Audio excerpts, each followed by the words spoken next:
Thank you very much, Mr. President. Mr. President, last week, a man submitted his 2 weeks notice in Virginia Beach at his place of employment before going there and shooting 12 people and injuring 4 others. He unloaded dozens of rounds indiscriminately. In addition to 2 handguns, he had extended ammunition magazines and a suppressor to muffle the sound of gunfire. This was the 100th mass shooting in America, coming on the 100th day of the year. This has become a regular part of life in the United States of America. Individuals walking into churches and shopping malls and schools and places of employment and shooting indiscriminately, such that dozens of innocent lives are lost.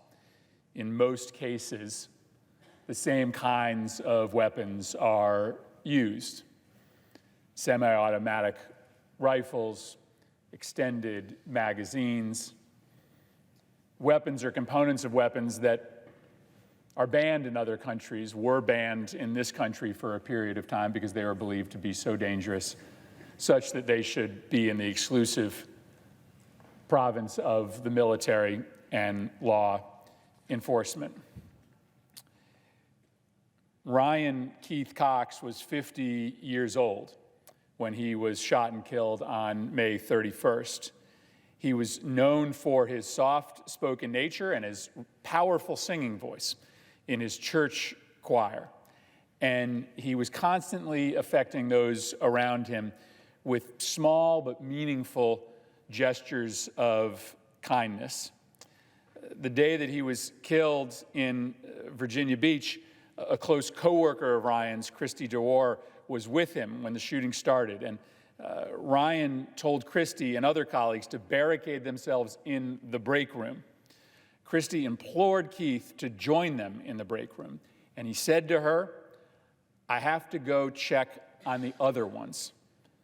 Keith left, and he was soon shot by the gunman as he was assisting other coworkers to safety. Christy said, "Every time that I was upset, Ryan would give me a big hug. When I was upset about something, he knew exactly what to say to make you smile. He's just the type of person who you know would lay down his life for someone just like he did." Bishop Williams of Faith World Ministries in Norfolk said that he had known Keith and his family for years. They were close. They were a very loving family. They've just been leaders in our church world, Bishop Williams said. Ryan Keith Cox was 50 years old when he was shot in Virginia Beach. Joshua Hardy was 2 years older. He was 52 years old. He had been working for 4.5 years as an engineering technician at the city of Virginia Beach. He was raised in Hampton Roads. He came from a really big family, and he was described by his friends and his family as being incredibly caring, especially about kids. He didn't have any children of his own, but he often watched over his nieces and nephews. One of his nieces, Tasha, remembered that he was around a lot, and he cared for me and all my cousins, she said. He was like a father figure to me because my dad wasn't around.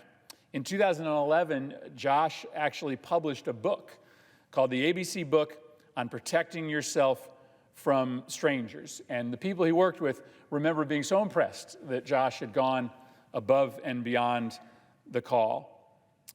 One of his colleagues in the engineering department, Larry Knight, gave a copy of the book to his daughter and his grandson. And he remembers Joshua just always having a smile on the job. Quote, "Joshua was one of the nicest men you would ever care to meet. He was funny and kind-hearted.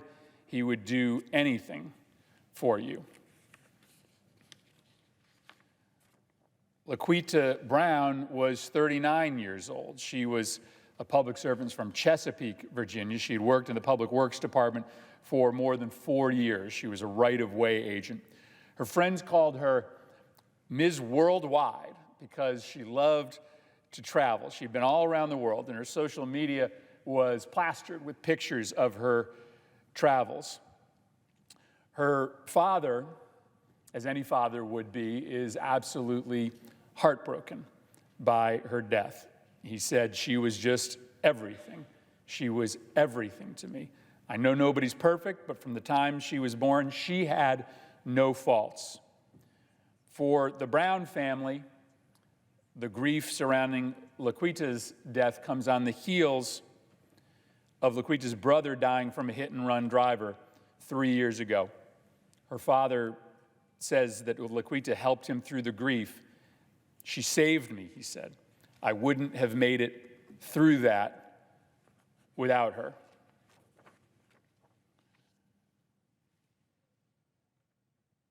A 100 days into the year, 100 mass shootings. Doesn't happen anywhere else in the world except for the United States of America. We can't claim to be helpless. We can't claim to have no solutions, because if it only happens here and nowhere else, then there must be something different happening here, right? We can learn. We can adapt. We are now 100 days since the House of Representatives passed a universal background checks bill. A universal background checks bill that is supported by 90% of Americans and would have a significant downward effect on the number of people that are shot in this country. Now, we tend to only pay attention as a nation and as a body when something like Virginia Beach happens, when there is a mass shooting of epic scale, when 5 or 10 or 20 people lose their life at one time. But since the House passed the universal background checks bill, 10,000 people have been shot and killed in America. That's a stunning number. 10,000 people have been shot and killed in America in just the 100 days since the House passed the universal background checks bill. And the vast majority of these individuals are not killed in mass shootings. Most of these are suicides. Most of these are individuals who took their own life with a weapon. Others are accidental shootings. Many of them are homicides. And the grief and the pain that comes with all of those is no different than the grief that Laquita Brown's family is feeling right now. We should care about every single one of these deaths. And the reason why I peg this to the passage of the background checks bill is because what we know is that background checks saves lives in states that have universal background checks, meaning, if you're getting a gun in a commercial sale, you need to prove that you're not a criminal, you're not seriously mentally ill. And in states that have universal background checks, you have less suicides. You have less homicides. Connecticut's a perfect example. Research shows that once we passed our universal background checks requirement, we did it quite a number of years ago, we saw a 40% reduction in gun homicides in our state. Similarly, when Missouri went from having a universal background checks requirement to not having one, they saw a 40% increase in gun homicides in their state. And so not every single one of these 10,000 deaths is preventable, but many of them are. It's not that we don't know what to do. It's not that we don't know what makes this country different. It's just that we're unwilling to take those steps. Just this past weekend, 52 people were shot in communities across this country. 10 deaths from gunshot wounds in Chicago alone. And these victims are just as worth remembering as the victims in Virginia Beach or Sandy Hook or Parkland. Gwayne Brown was 16 years old. He was a sophomore in high school in Chicago, Illinois. And he was all hyped up to throw himself the biggest 16th birthday party that his friends had ever seen. At the end of April, he was going to throw down. But on April 1st, he was standing in front of a gas station when a gunman opened fire, hitting Gwen in the leg and the chest. One of his basketball teammates thought the initial news of Gwen's death was an April Fool's joke. It happened on April 1st. And so when he heard about it, he just went back to sleep. His friends said Gwen was the life of the party. He was so energetic. I was with him a week ago, and for this to happen in that time period, I'm just in shock. At a vigil, his elementary school principal read an excerpt of something he had written while in school. Gwen wrote, "I want to be a good son, always be there for my mom, and always be there to take care of her." A couple weeks ago, Jalen Elzy was a freshman at Fenger Academy High School in Chicago. According to his uncle, Jacob was an outgoing, kind-hearted kid. He lived with his mother. He had 2 sisters and 3 brothers. Jalen's not around anymore because he was one of those victims of gun violence in the city of Chicago. His uncle said this: "Summer in the city, it's just something different. Other kids look forward to going to summer camp. Jalen was just trying to make sure he lived another day." His uncle Jacob began tearing up as he recalled his favorite memory of Jalen as a small child. Whenever Jalen and his brother would come stay with their uncle, they'd take a bath and then they'd nestle amongst the pillows and the blankets, waiting for their uncle to blast them with hot air from a blow dryer. He was just a lovable kid surviving his environment, said his uncle. And he knew about family. Family was always instilled in him. Mr. President, since my life was changed in December of 2012 when 20 first graders were killed in Sandy Hook, I've tried to come down to the floor of the House of Representatives every couple weeks and tell the stories of victims of gun violence in this country, to try to put some personality behind the 10,000 lives that have been lost in the last 100 days. And I told you about 5 of the victims this morning. But our inaction is complicity. Now, there are tough things, and then there are easy things. I get it that there are some anti-gun violence measures that I would support that are just too hot for some Republican members. But I don't care what state you're from, 97% of your constituents, 80% of your constituents, the vast majority of your constituents support expanding background checks to make sure that if you buy a gun online or you buy a gun at a gun show, you got to go through a 5-minute background check.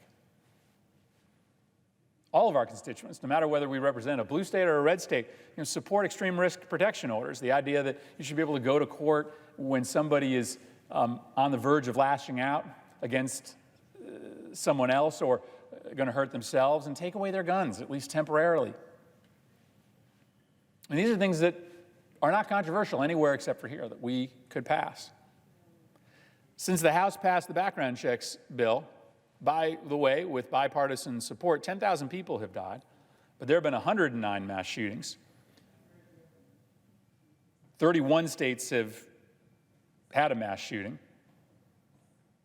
166 kids have been killed or injured. 175 teenagers have been killed or injured. And so I'm here on the floor today to send my heartfelt condolences to the families in Virginia Beach who continue to mourn yet another mass shooting. I express, as I always do,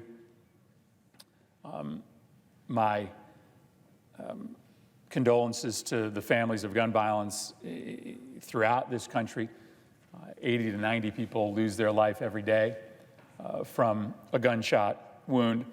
But I'm also here today to ask my colleagues to think about why we continue to refuse to have a debate on a piece of legislation that the House passed 100 days ago in a bipartisan fashion. Even if you don't love the version of the background checks bill that the House passed, bring your own version to the floor. Bring a different bill that will address the epidemic of gun violence in this country. All I ask is that you don't do nothing, that you stop your absolute silence in the face of this epidemic of slaughter. Let the Senate be the Senate. I heard that there was a time some years ago when the United States Senate actually debated legislation. I've read in the history books that this is supposedly the greatest deliberative body in the world. We are doing no deliberation here.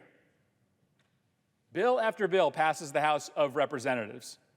None of it comes before the Senate for a vote. No health care bills, no immigration bills, no anti-gun violence bills. I get it that the bills that pass the House probably can't pass a Republican-led Senate, but why are we not even trying? Who is in charge here? The special interests who want nothing to happen? The gun lobby? The health insurance companies? Or are we in charge? We're the ones that got elected. We're the members of the United States Senate. We could choose to have these debates, hash out our differences, and see if there is a proposal that 60 of us could agree on that would do something about this unacceptable level of gun violence that plagues this nation on a daily basis. I yield the floor.